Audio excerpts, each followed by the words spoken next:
Please jump on. This is an absolutely fascinating area, and one of Arena's new investment priorities is around exporting renewables. So we're going to get, hopefully, get some great questions. And I want to start with that top one there. And I was wondering, Phil, if you could compare, or had the numbers just up there and off the top of your head. Maybe on my notes.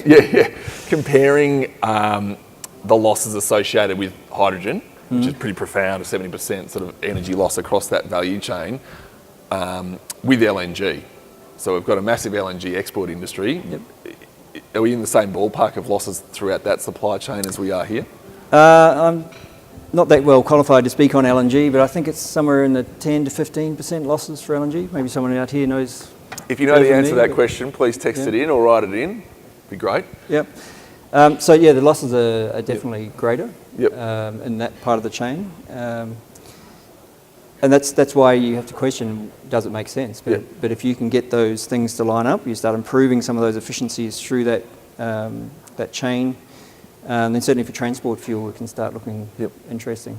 And as you say, it's both sides of the equation we need to look at. So if there is demand for hydrogen fuels in some of these large Southeast Asian or Asian economies, do you have a sense, or is it starting to emerge a kind of a sense of the economics around that? So in spite of those losses across that value chain, the economics still look good, or are you still very early days in trying to understand that? I think it's early days, so without releasing anything of the report that's coming out soon, where's Richard? I won't give anything away. But there's certainly some niche applications for hydrogen that do make sense now. And I guess transport is a high value because the alternative liquid fuels are quite expensive. So certainly you have to get much lower price to start displacing natural gas in the domestic market. Maybe there's somewhere in between for displacing export natural gas, or it's complementary to export natural gas. Okay. Changing tack a little bit.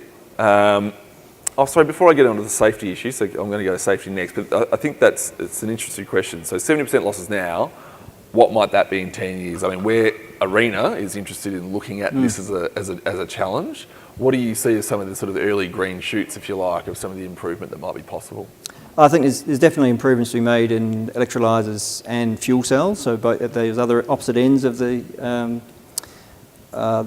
supply chain, but also in the carrier. There's a trial going on at the moment in Japan, or between Brunei and Japan, or been announced, to use toluene as a carrier, which is a lower energy impact form of carrier, or lower loss carrier. So it'll be interesting if that works out and looks viable. That could be a potential improvement in that area. So the losses could come down very significantly over that period. But it does come down to price, right? So if you've got very low cost renewable energy input, then those losses become less important, I think. So. Is hydrogen plus ammonia hugely explosive?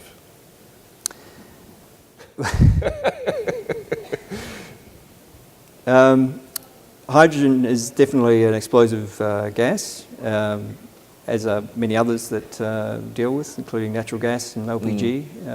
It certainly needs work around the safety area, but what I've been told by people who are specialists in this area, that it's no worse than the ones that we currently handle, just a bit different. Lighter, and he disperses more quickly, but has a lower ignition energy, I believe. Right, okay. In terms of inputs, there's a really good question at the top there. How much water is used to make hydrogen, and is that a concern for dry Australia? That's a really good question, and it's one that I've thought about. So I did a calculation. So our own car, we use about 1,000 litres of petrol a year. And I calculated that if it was to be a hydrogen vehicle instead of a petrol vehicle, we'd use about that amount of water instead. So about 1,000 litres of water would go into the electrolysis. And if you compare that to our daily water consumption, potable water consumption, which is about 120 litres per person in our house, you can see that there's quite an order of magnitude difference over the year compared to what we use for washing and bathing and things compared to what we use for transport. So. It is the type of size of plants we're talking about to produce hydrogen for 26,000 buses is certainly significant, but it's not on an individual basis, Yep. not a big scale. Yeah, right. So it's significantly lower than other uses of water in your house, for example. That's right. Yeah. Great. Okay. Yep. All right. The questions are coming thick and fast here. Why wouldn't we use hydrogen for uses where electricity doesn't work, e.g. chemicals or planes? Well, I think we've been talking about that a little bit in terms of liquid fuels. Yeah, and chemicals is definitely an option, is to look at if renewable energy gets cheap enough, you could definitely electrolyse water to provide feedstock for chemical plants instead of reforming methane. And certainly companies are looking at that, and that's perhaps some of the niche applications that are looking interesting at the moment. And what was the other part of the question? Planes. I don't know much about hydrogen planes. I guess you'd have to liquefy the hydrogen, and the issue with that is it's very low temperature, I think minus 250 degrees. So yeah, it requires special vessels to contain it. So, yeah, right. Yeah. Okay. A couple of questions here around the production process, which I think is, well, the production and supply chain I think are really interesting. In terms of maybe improving the economics of the process, can we ship hydrogen alongside a carrier that's a commodity in and of itself? So you're sort of getting... Yep.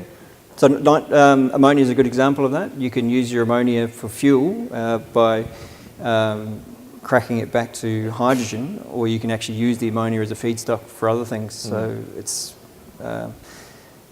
very useful in that way, but I guess when you're producing hydrogen from renewable energy, you want to get a premium for that, a premium price, because there's another question there about the cost compared to reforming gas, and at the moment electrolysing water is actually more expensive than reforming natural gas. So unless you're getting a cost premium for that green aspect, it's probably not economic. Yeah, right. Okay. There is this question here which I'm going to read, and I'm hoping you can answer, which is cracking ammonia requires 15% of the energy. Isn't this comparable with supply chain losses for liquid hydrogen? What is the advantage of using energy to release the hydrogen at the other end of the supply chain versus sending hydrogen in a form that is ready for commercialisation? Yeah, that's a good question. And like I said, there's lots of carriers that are currently being promoted. So Kawasaki Heavy Industries in Japan is very keen on the liquid hydrogen approach. As I said, it's very cold, minus 250 degrees, which is almost as cold as you can get in the universe, right? So they're developing special ships and vessels and things to hold it.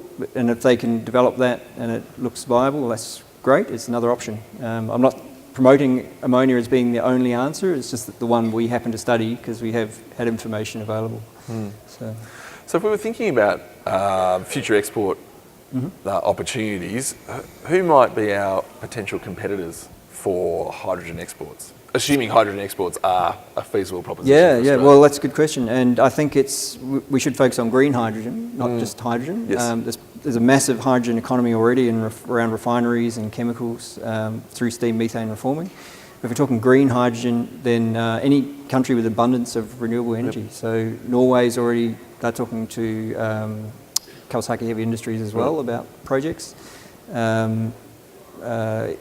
Neighbours like New Zealand, for example, which have hydro resources, and anyone who's got abundance of renewable energy, Africa and India, places like that. Yeah, right, interesting. I had a question. Arena's recently supported a project that's looking at injecting hydrogen with the use of electrolyser, then injecting hydrogen into the natural gas network. Yep.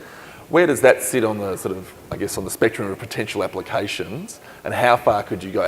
What sort of proportion of hydrogen could you put into the mix in the natural gas supply network? Again, that's a bit of a technical question. Probably better to ask the networks about that one particularly. But generally, I think the older networks that sort of date from the last 50 odd years, I think they can go up to 15%.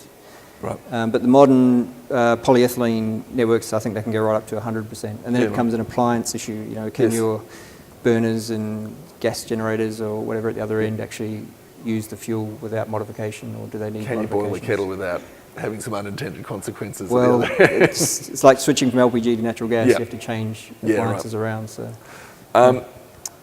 20 seconds to go. One last question. Where are we with small-scale catalyst systems, say for home and for business? Yeah, so they exist. They haven't been particularly commercially successful so far. So there's one in Melbourne that was reforming natural gas in the unit, which means the CO2 is still being emitted. Yeah, I think that's a way away.